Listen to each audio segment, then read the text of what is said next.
I'm a huge Royal Caribbean cruise fan, but what are the things that other cruise lines do that I really wish Royal Caribbean would copy? Here's my list up next.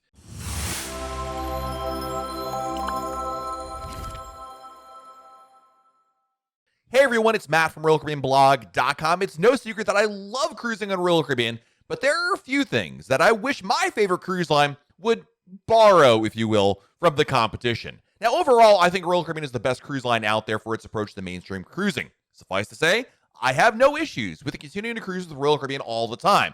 But like any company out there, I really think there's room for improvement. So with that in mind, I want to share with you the things from each cruise line that I wish Royal Caribbean would borrow. Starting with number one, let's start off with Norwegian Cruise Line. And I wish that Royal Caribbean would add new venues to older ships like Norwegian does. I was watching a video from my very good friend Emma Cruises of the NCL Sky, which was launched in 1996. And I was impressed that this 25 plus year old cruise ship has as many new venues as it does. When Norwegian refurbished the ship in 2019, they added 8 new venues, along with updated public spaces and refreshed cabins. Now, to be fair, Royal Caribbean's Royal Amplified program added some wonderful new venues to existing ships in the fleet, but the program bypassed the Vision and Radiance class ships. NCL Sky is a ship even older than Royal Caribbean's Vision class ships. I was impressed when I saw that NCL had added a sushi bar, a pub, mojito bar, Starbucks, and a few new lounges to a ship as old as the Sky. Of course, the refurbishment occurred pre-2020 when the cruise industry was flush with cash. Times are very different now. I get that. But eventually, cruise lines will recover financially and be in a position to refurbish those older ships again. And when they do, I would love for Royal Caribbean to show more love for some of those older vessels. Next on my list, we're going to head over to Carnival Cruise Line. And I wish Royal Caribbean would offer as many free and good restaurants on board. When Royal Caribbean introduced El Loco Fresh to its ships as a complimentary restaurant on the pool deck, it was a revelation in having quick access to good and free food. And I wish we'd get more of those sort of venues. I hear a lot from people that watch our channel. If there's one thing Carnival Cruise Line does well, it's their complimentary food offerings. Places like Blue Iguana Cantina, Guy's Burger Joint, Carnival Deli, and Big Chicken are all great examples of complimentary dining venues that offer some really good food. What makes these restaurants stand out is not just that they're complimentary, but they're pretty darn good too. If you wanted a quick bite to eat without paying extra on Royal Caribbean, you probably have to go to the Windjammer. Newer ships might have had El Loco Fresh or Boardwalk Doghouse, but these are few and far between, and they also lack the variety of the food that Carnival has. While it's early, I do think Royal Caribbean is going to move more in this direction with Icon of the Seas when it launches. However, the rest of the fleet could use these kind of options as well. And I want to piggyback on what NCL did in my first point in the sense that adding new venues to older ships, let's add more complimentary dining to existing ships to keep up with Carnival's food game. I was thinking about our next cruise line, which is Disney Cruise Line. What could Royal Caribbean borrow from them? And I think it's definitely the split bathroom approach. Ever since Disney Cruise Line launched their fleet, their approach to offering families more space and options in cabin has been a big deal. I believe Royal Caribbean has taken notice of the family cruise market more than any other line in their approach to offering equally compelling options for kids and their parents while on board, but the cruise cabins could still benefit from something Disney does well. In short, I like the fact that Disney has split bath concepts that comes in standard cabins.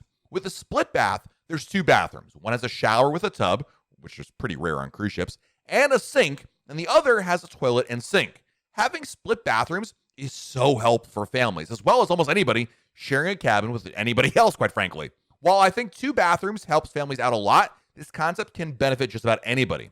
Unrelated, of course, Disney brands of shampoo, conditioner, and soap also smell great too, so if you want to steal some things from Disney, let's also include that on there. Now, again, when Icon of the Seas launches next year, it will have more family cabins than ever before. Icon will have 82% of rooms with a high occupancy of 3 or more guests, which is more than double the Oasis class cruise ship. So it looks like maybe Royal Caribbean is borrowing this idea already, but if they're not, let's double down on it. Let's go over to sister cruise line Celebrity, and if there's one thing I wish Royal Caribbean would borrow from Celebrity, it's to include gratuities in the cruise fare. I really feel strongly that it is time we stop pretending that gratuities for the crew members are some kind of separate cost that isn't inherently part of the overall cruise price. Royal Caribbean still charges an automatic gratuity that you either prepay or get charged every day of your cruise. So one way or another, you're going to be paying it. I think Celebrity Cruises did the right thing by just incorporating gratuities into the cruise fare and taking the ambiguity of tips out of the equation. In 2020, Celebrity Cruises rolled out the Always Included plan, which means cruise fares now include automatically Wi-Fi, drinks, and gratuity.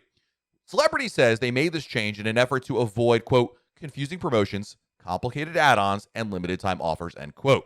Other than cruises from Australia, Royal Caribbean doesn't include gratuities in its fare, and this is likely because it helps market the price of the cruise as being lower. While I don't think Royal Caribbean needs to include as much as it in the cruise fare as it does with Celebrity, I think gratuities should absolutely be part of the base cruise fare. Not only do the crew members deserve it, but the notion that tipping on a cruise is somehow optional is antiquated.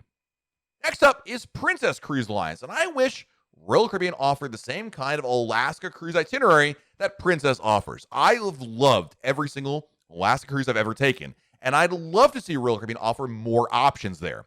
While Royal Caribbean has added more ships to Alaska in recent years, there's no doubt in my mind the market leader in Alaska cruises is Princess Cruises. In 2023, Princess will have 6 ships sailing to Alaska that feature 14 unique itineraries, including stops at Glacier Bay National Park. A great example of this is what they're doing with Majestic Princess, which offers a cruise tour where you can visit 4 national parks, Glacier Bay, Denali, the Kenai Fords, and America's largest national park, Wrangell St. Elias. The 15-night trip combines a 7-night cruise from Vancouver to Whittier, Alaska, and another week on land ending in Fairbanks. Princess also offers Alaska cruises from San Francisco, an embarkation port that Royal Caribbean doesn't serve. So I think Royal Caribbean has a compelling Alaska program, but I also think that there's more opportunity here than what we've seen thus far. Alaska has so much to offer, and it seems to sell so well for them that I think investing more in the region seems like a no-brainer. And the last cruise line I want to borrow, steal, whatever you want to call it from, is MSC Cruises. And this would be late-night visits to its private island. They say turnabout is fair play, so I think it's time for Royal Caribbean to take a page out of MSC's playbook. I say that because MSC has certainly been known to borrow from other cruise line ideas. So if there's one thing that MSC does well, it's their late-night visits to Ocean Key MSC Marine Reserve. Just like Perfect Day Coco Key, MSC has a private island in the Bahamas. Whereas Royal Caribbean cruise ships stay until the late afternoon at best, MSC ships offer evening activities on their island. MSC ships don't allow overnight visits, although sometimes the ship will stay docked overnight, but they do allow guests to stay on the island until around midnight. By staying late into the evening, it opens up so much more time to enjoy arguably one of the best features of any Royal Caribbean cruise, private island visits. When MSC offers a late night stay, passengers can go to a party that has a DJ, bonfire, and dancing. Bars on this part of the island stay open late as well. This seems like an easy win for Royal Caribbean to offer more out of their highly rated private island, especially in the summer months when the sun doesn't set until much later. Now, if you're like me and you're a big Royal Caribbean cruise, you might be saying, Matt, Royal Caribbean should be borrowing, stealing ideas from other cruise lines. They're already the market leader. But you know what? Things change and there's always room for improvement. Over the years, the cruise industry as a whole tends to follow trends, and it's not uncommon for one line to introduce a change or a new concept, and for other cruise lines to take notice of it and incorporate it into their approach. A great example of this is the traditional muster drill to the e-muster drill that occurred in 2021. This was a change that Royal Caribbean was among the first to introduce, and other cruise lines quickly adopted it.